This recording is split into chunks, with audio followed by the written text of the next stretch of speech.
नमस्कार दोस्तों, RR classes के यूट्यूब चैनल में आपका स्वागत है। 5 मार्च को एसएससी जीडी का एग्ज़ाम आपका ख़त्म हो चुका है फर्स्ट शिफ्ट का। इसका मैं रियल आपको 100% जेन्युइन एनालिसिस इस वीडियो में करवाने वाला हूं। तो जिनका भी आने वाली शिफ्टों में एग्ज़ाम है तो इस वीडियो को ज़रूर देखें। तो ये वीडियो स्टार्ट करते हैं। अगर आपने ये वीडियो नहीं देखे जनगणना से संबंधित तो इस वीडियो को आप देख सकते हैं। मैंने आपको करवा रखे हैं राज्य की जो नृत्य है, नृत्य से संबंधित भी मैंने वीडियो आपको करवा रखा है। एक लेटेस्ट मैंने नया वीडियो करवाया है, उसको भी आपको ज़रूर देख लेना है। पॉलिटी से संबंधित इस प्रकार के वीडियो मैंने करवा रखे हैं जो आपके एग्ज़ाम की दृष्टि से बहुत महत्वपूर्ण होते हैं। तो आइए बात कर लेते हैं आज की फर्स्ट शिफ्ट के 5 मार्च की। पहला क्वेश्चन आपका पूछा गया था, अम्बुबाची का मेला किस राज्य में बढ़ता है? तो अम्बुबाची का जो मेला है वो असम राज्य में बढ़ता है। असम इसका करेक्ट आंसर हो जाएगा। एक सवाल आपका पूछा गया था, किस नृत्य में कलाकार कभी दर्शकों से आंखें नहीं मिलाते हैं? तो वो है मणिपुरी नृत्य। या ये सवाल इस प्रकार से पूछा गया था कि कौन सा ऐसा नृत्य है जिसमें कलाकार अपने हाथों के हाव भाव करते हुए नृत्य को प्रदर्शित करते हैं? तो वो भरतनाट्यम हो जाएगा। अगर आपका इस प्रकार से पूछा गया है तो इसका करेक्ट आंसर भरतनाट्यम हो जाएगा। अगर आपका इस प्रकार से पूछा गया है तो इसका करेक्ट आंसर मणिपुरी नृत्य हो जाएगा। अब अगला क्वेश्चन देख लेते हैं हम। अगला सवाल आपका जनगणना से संबंधित था कि किस धर्म की जनसंख्या सबसे कम है? तो हिंदुओं की आबादी की बात करूँ मैं तो 79.8% है, जो कि 96.63 करोड़ है। वहीं मुस्लिमों की बात करूँ जो 14.2% है, और ईसाई आबादी की बात करूँ 2.3% है, और सिख आबादी की बात करूँ तो आबादी 1.7% है, और देश में जो बौद्धों की आबादी है वो है 0.7%। तो सबसे कम अगर पूछा है तो बौद्धों की करेक्ट आंसर हो जाएगा, अगर ये आपके ऑप्शन में था, नहीं तो सिख हो जाएगा। इससे पहले मैंने आपको जनगणना से संबंधित वीडियो पहले ही करवा रखा है, अगर आपने नहीं देखा है तो ज़रूर देख लेना। अगला सवाल आपको पूछा गया था कि बिहू नृत्य का संबंध किससे है? तो बिहू नृत्य का संबंध असम राज्य से हो जाएगा। तो असम राज्य इसका करेक्ट आंसर हो जाएगा। दोस्तों, अगर आप वीडियो देख रहे हैं तो चैनल को जरूर सब्सक्राइब करें, हमें ज़रूर सपोर्ट करें, क्योंकि इसी तरह की वीडियो हम एनालिसिस वीडियो आपके लिए लेकर आते हैं। और जितने भी स्टैटिक जीके से संबंधित जीके के सवाल जो पूछे जाते हैं वो हमने आपको प्ले लिस्ट में करवा रखे हैं, ज़रूर जाके देख लें।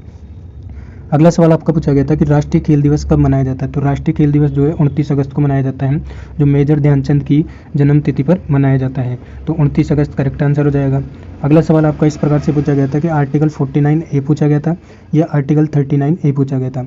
अगर आपका आर्टिकल 49 पूछा गया था तो इसमें दिया गया है कि संसद द्वारा बनाई गई विधि के तहत जो भी राष्ट्रीय महत्व के जो स्मारक होते हैं, ऐतिहासिक जो चीज़ें होती हैं, उनका हमें संरक्षण करना है, उनका विनाश होने से रोकना है। तो ये वाली चीज़ें जो है आर्टिकल 49A में दी गई थी।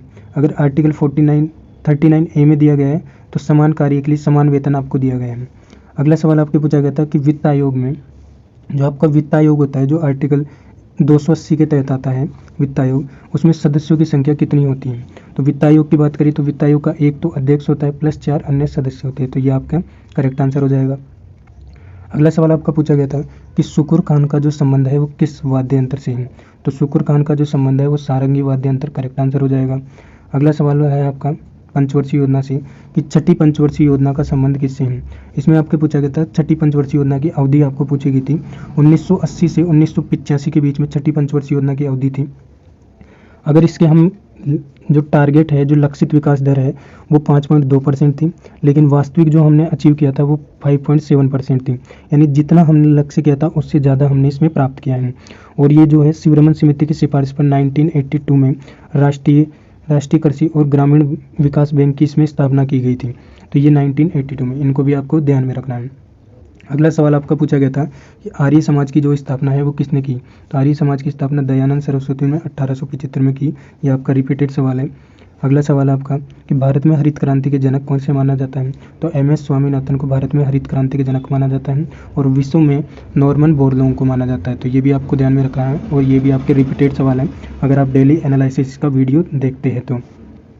अगला आपका करंट अफेयर से सवाल था कि वर्तमान में DGCA के वर्तमान अध्यक्ष कौन है?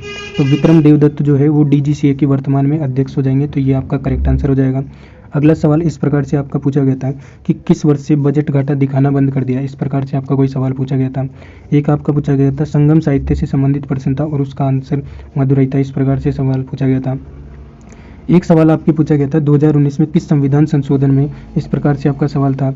एक सवाल आपका इस प्रकार से कि जब गेंदबाज गेंद डालता है तो गेंद जो होती है बल्लेबाज के बल्ले से न लगकर पीछे बाउंड्री पार चली जाती है और चौका चला जाता है तो उसे क्या कहते हैं। इस प्रकार से आपका सवाल पूछा गया था, क्योंकि ये सवाल जो है क्लियर से नहीं पता चल पाया।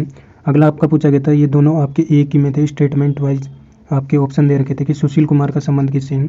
तो सुशील कुमार का संबंध कुश्ती से है और शेफाली वर्मा का संबंध की बात करें जो कि क्रिकेट से है, और क्रिकेट से आपके संबंधित जो सवाल है पूछे जा रहे हैं। अगला बात कर लेते हैं हम हिंदी में। तो हिंदी में तत्सम तद्भव के सवाल पूछे गए थे, जिसमें 2 सवाल आपके पूछे गए थे। इसमें एक नेत्र का पूछा गया था, वर्तनी के आपके वर्तनी शुद्धि के 3 सवाल पूछे गए।